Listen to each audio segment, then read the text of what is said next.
নবী সাহাবী হযরতে হানজালা রাদিয়াল্লাহু তাআলা আনহু হুজুর আমার সবে বিবাহ করেছেন। হুজুরের বাসর রাত এসে হাজির হয়েছে। আল্লাহর নবী বিশ্ব নবী আমার সঙ্গে সঙ্গে ডাক দিলেন, ও বাবা সাহাবীরা, এমন করে ডাকা শুরু করে দাও, এমন করে যুদ্ধের দামামাটা বাজিয়ে দাও, যুদ্ধ হয়ে যেতে হবে। কে কোথায় আছে? ও বাবা সাহাবীরা চলে এসো বাবা, যুদ্ধের ময়দানে যেতে হবে। আমি রাসূলুল্লাহ তোমাদেরকে ডাকছি, চলে এসো। সাহাবায়ে কেরামদেরকে বলে দিলেন, বাবা সাহাবীরা যাও, চলে যাও, যুদ্ধের জন্য আমার সাহাবাকে ডেকে শুরু করে দাও। সমস্ত সাহাবাদেরকে ডাকলেন, যে যুদ্ধের জন্য ডাকা শুরু করে দিলেন। আল্লাহর নবী সাহাবী হযরতে হানজালা হুজুর আমার তিনি সবে বাসর ঘরে নতুন বিবির সঙ্গে খোশ মেজাজে গল্প করছেন। নতুন বিবির সঙ্গে তিনি আসেন, আনন্দে মেতে আছেন। হঠাৎ করে যখন যুদ্ধের দামামা বেজে গেল, আল্লাহর নবী বিশ্ব নবী ডেকেছেন যুদ্ধের জন্য। আল্লাহর নবী সাহাবী হযরতে হানজালা আর বাড়িতে থাকতে পারলেন না। আল্লাহর নবী সাহাবী হযরতে হানজালার বাড়িতে থাকতে পারেন না। সঙ্গে সঙ্গে হুজুর আমার চলে আসলেন যুদ্ধের ময়দানে যাবেন বলে।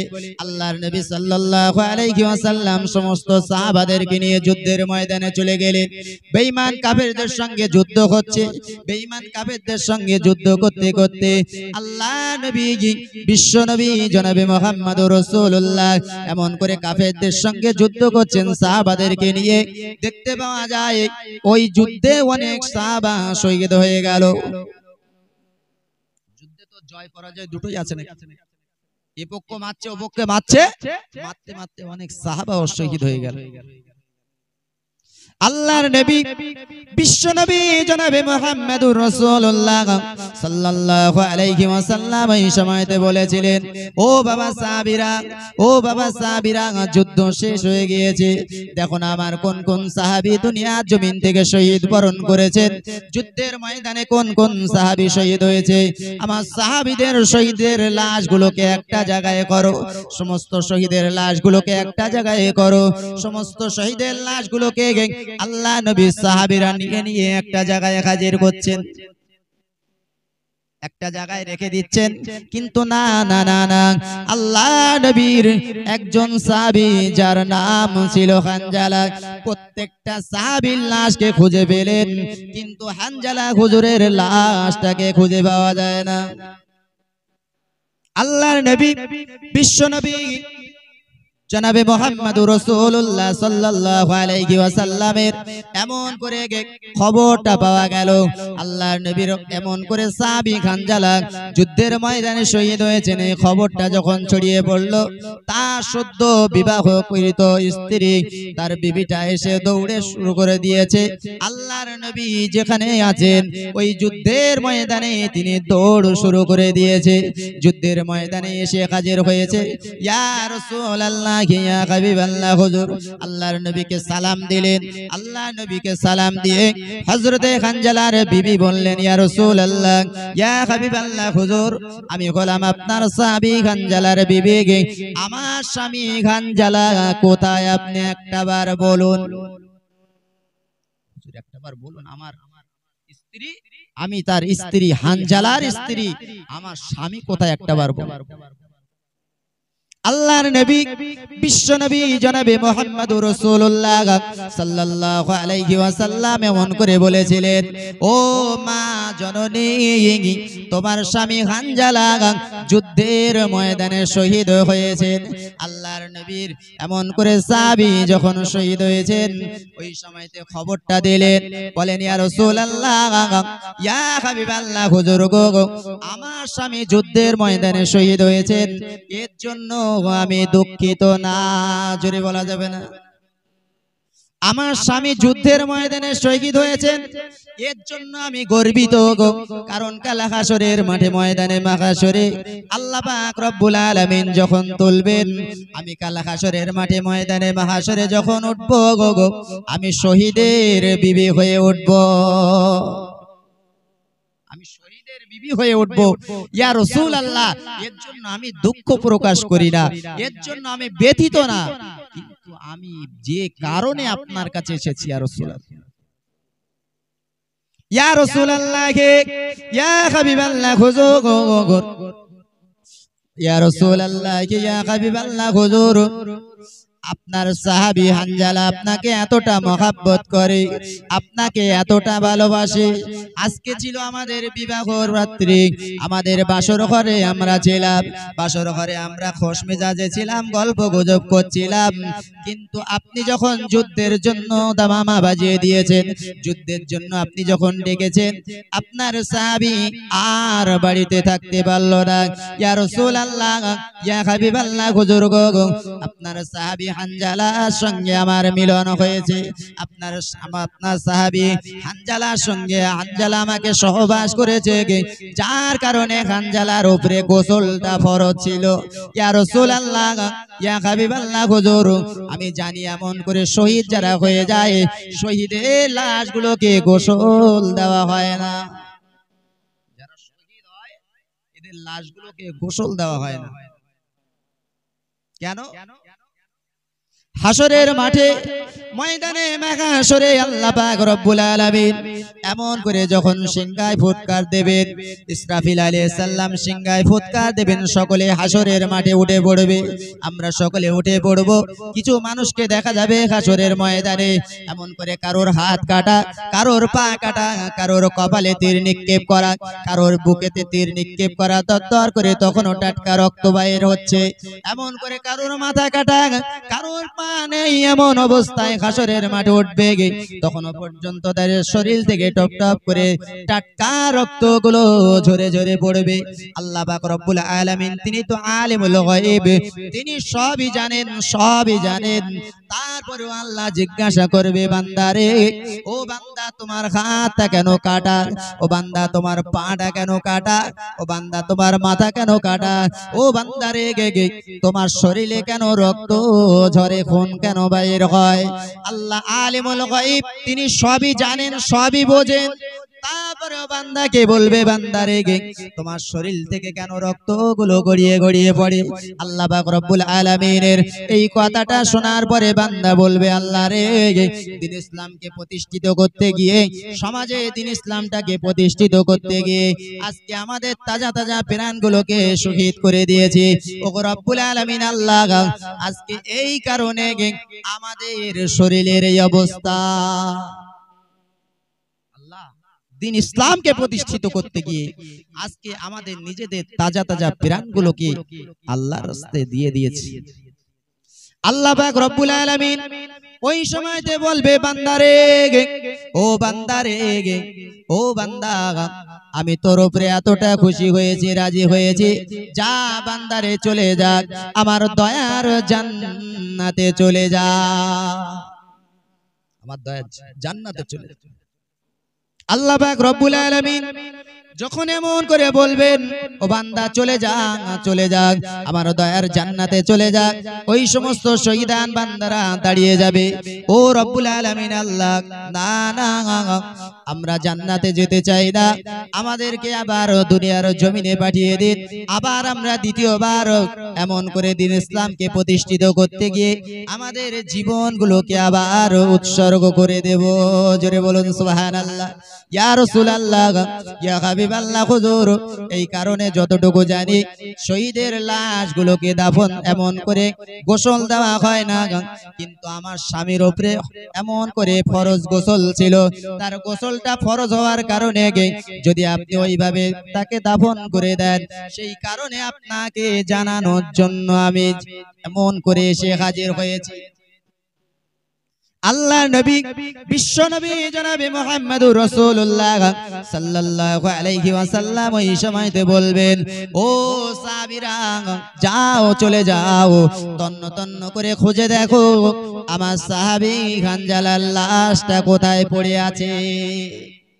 সাহাবীরা এমন করে तमाम এমন করে যুদ্ধের ময়দানটা খুঁজে খুঁজে দেখলেন, কোথাও খুঁজে পেলেন না।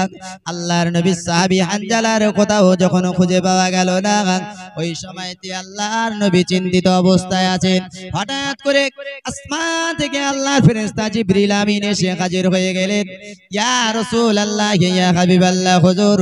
না না না, ইয়া রাসূলুল্লাহ, ইয়া হাবিবাল্লাহ, হুজুর, এমন করে আপনি হানজালাকে খুঁজে পাবেন না। হানজালা আপনাকে এতটা মহব্বত করেছে, হানজালা আপনাকে এতটা ভালোবেসেছে, হানজালা আপনার সঙ্গে এতটা মহব্বত করেছে, ভালোবেসেছে, আল্লাহ পাক রব্বুল আলামিন আর থাকতে পারেন না। আল্লাহ পাক রব্বুল আলামিন হানজালার উপরে রাজি হয়েছেন। আল্লাহর উপরে, আল্লাহ হানজালার উপরে এতটা খুশি হয়েছেন, আল্লাহ পাক রব্বুল আলামিন হানজালাকে জমিন থেকে উঠিয়ে নিয়ে আল্লাহর ফেরেশতারা এমন করে জান্নাতি পানি দিয়ে, এমন করে হাউজে কাউসারের পানি দিয়ে হানজালাকে গোসল দিচ্ছেন। জোরে বলুন সুবহানাল্লাহ, আল্লাহুম্মা।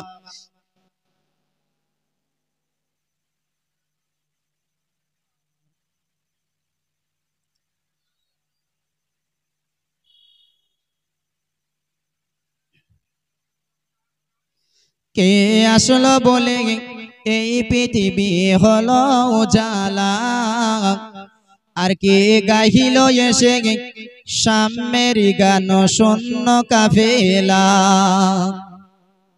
কে আসলো বলে এই পৃথিবী হলো উজালা, আর কে গাহিল এসে সাম্যের গান শূন্য কাফেলা। ও হাশিমে মক্কি, ও হাশিমে মক্কি মাদানী শাহে মদিনা, ও নূরে নবী, নূরে নবী, নূরে মদিনা, ও নূরে নবী, নূরে নবী, নূরে মদিনা। আল্লাহুম্মা।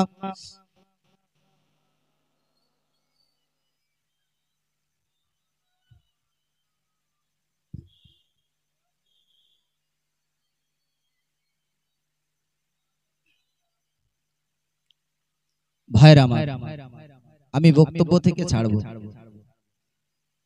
যে কথাটা বলছিলাম, আমরা যারা বসেছি এখানে, আমাদেরকে ভাবতে হবে যে আমরা কিন্তু বসেছি বিশ্ব নবীর ভালোবাসায়, বিশ্ব নবীর মহাব্বতে।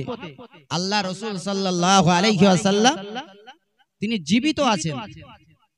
আল্লাহ রাসূলের সাহাবী, আল্লাহ রাসূলের চাচা হযরতে হানজালা, এমন করে আল্লাহ রাসূলের চাচা হযরতে আব্বাস রাদিয়াল্লাহু তাআলা আনহু, তিনি রাসূলুল্লাহ সাহাবীদেরকে নিয়ে বসে আছেন। বসে বসে বিশ্বনবী জনাবে মুহাম্মদুর রাসূলুল্লাহর শিশু বয়সে কেমন ছিলেন, আল্লাহ নবী শিশু বয়সে কেমন ছিলেন, সেই সমস্ত ঘটনাগুলো বলছে। ঘটনাগুলো সুন্দরভাবে বলছে। সাহাবারা, আল্লাহ রাসূল সেখানে কিন্তু নেই। আব্বাস বলছেন, আমি কিন্তু মুসলমান হয়েছি, আমি মুহাম্মাদের আদর্শটা দেখেছি, আমি মুহাম্মাদকে দেখেছি, দেখার পরে তার আদর্শ দেখে আমি মুগ্ধ হয়ে আমি মুসলমান হয়েছি। জোরে বলুন সুবহানাল্লাহ।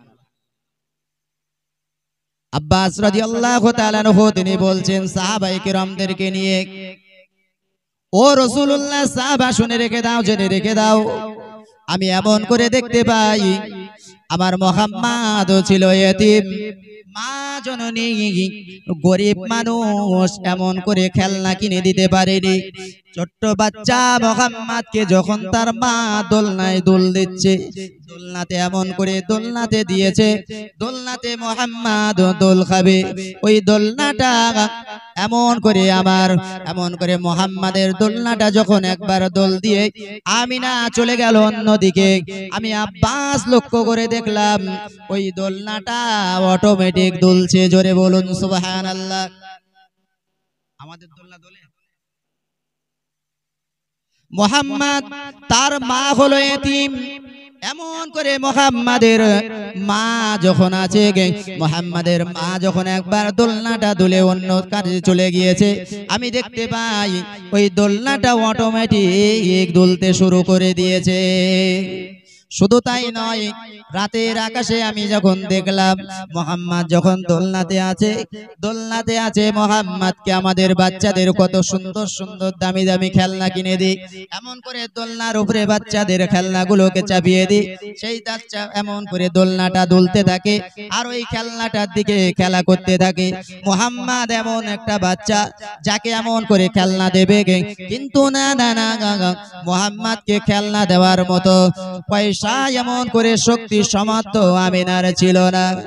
আমি আব্বাস দেখতাম এমন করে পূর্ণিমার চাঁদ রাতে মুহাম্মদ যখন দোলনায় ছিল মুহাম্মদ হাতটা নাড়াতো, পা নাড়াতো, আসমানের দিকে তাকিয়ে থাকতো আর আসমানের চাঁদের দিকে তাকাতো মুহাম্মদ, আর হাতটা যখন ইশারা করতো ওই ছোট্ট বাচ্চা শিশু মুহাম্মদ যখন এমন করে দোলনায় নিজের হাতটাকে নাড়িয়ে দিতেন, আমি এমন করে আব্বাস দেখতাম আসমানের চাঁদের দিকে একবার দেখতাম আর মুহাম্মাদের দিকে একবার দেখতাম, একবার আসমানের চাঁদের দিকে দেখতাম আর একবার মুহাম্মাদের দিকে দেখতাম।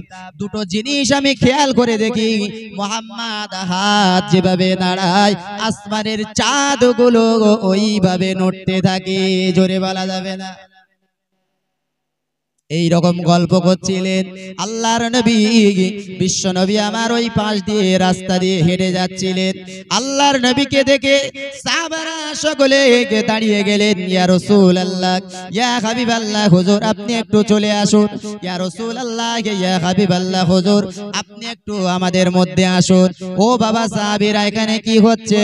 হযরত আব্বাস রাদিয়াল্লাহু তাআলা আনহু বললেন, ও বাবা মুহাম্মদ, তুমি শিশু অবস্থায় কেমন ছিলে? তোমার শিশু অবস্থার ঘটনাগুলো আমি এমন করে বর্ণনা করছি।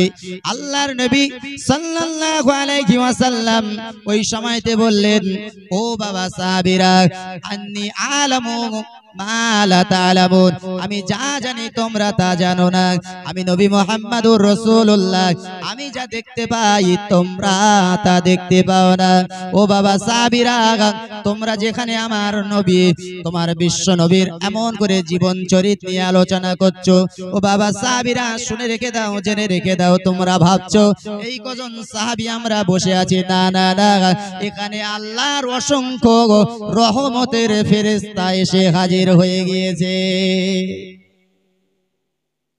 তোমরা ভাবছো যে এখানে হয়তো আমরা কয়েকজন সাহাবী বসে আছি, না, এখানে আল্লাহর অসংখ্য রহমতের ফেরেশতারা বসে আছে, জোরে বলুন সুবহানাল্লাহ। কে বলছে কথাটা? আমাদের মতো মানুষ। হ্যাঁ, তিনি কি আমাদের মতো মানুষ ছিলেন?